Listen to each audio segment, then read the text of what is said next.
अगर हनुमान जी ने उस काली रात अपना पंचमुखी अवतार नहीं लिया होता तो आज हम रामायण का अंत कुछ और ही पढ़ रहे होते, और शायद प्रभु श्री राम आज हमारे बीच पूजनीय रूप में भी ना होते।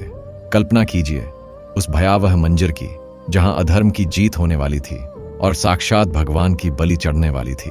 आखिर क्यों ब्रह्मांड के सबसे शक्तिशाली वानर को एक साथ 5 मुख धारण करने पड़े, और पाताल लोक का वह कौन सा खौफनाक तिलिस्म था जिसे तोड़ना स्वयं देवताओं के लिए भी असंभव था। यह कहानी है हनुमान जी के उस दिव्य अवतार की जिसने स्वयं काल को भी पीछे हटने पर मजबूर कर दिया।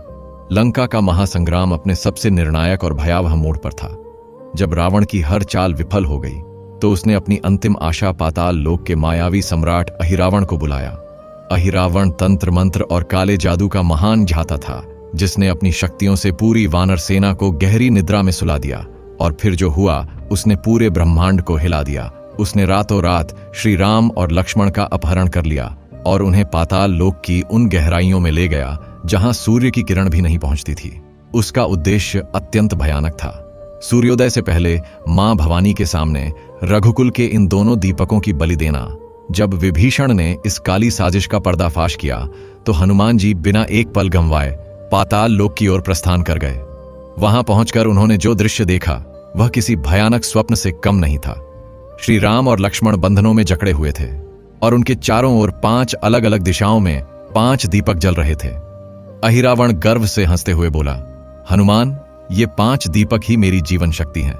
जब तक ये पांचों एक साथ नहीं बुझेंगे तब तक काल भी मेरा कुछ नहीं बिगाड़ सकता, और संसार का कोई भी प्राणी एक साथ 5 दिशाओं में इन्हें बुझा नहीं सकता। यही वह क्षण था जब हनुमान जी ने अपना सबसे अद्भुत और विराट पंचमुखी रूप धारण किया। हनुमान जी का यह दिव्य स्वरूप मानो पूरे पाताल लोक पर छा गया।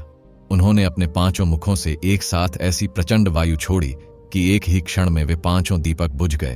अहिरावण की शक्ति तुरंत समाप्त हो गई और हनुमान जी ने पल भर में उस अधर्मी का अंत कर दिया। यही कारण है कि पंचमुखी हनुमान जी को एक ऐसे दिव्य रक्षक के रूप में माना जाता है जो हर दिशा से अपने भक्तों पर आने वाली सभी विपत्तियों को दूर करते हैं। तो कमेंट में पूरे गर्व के साथ जय श्री राम और जय हनुमान जरूर लिखें।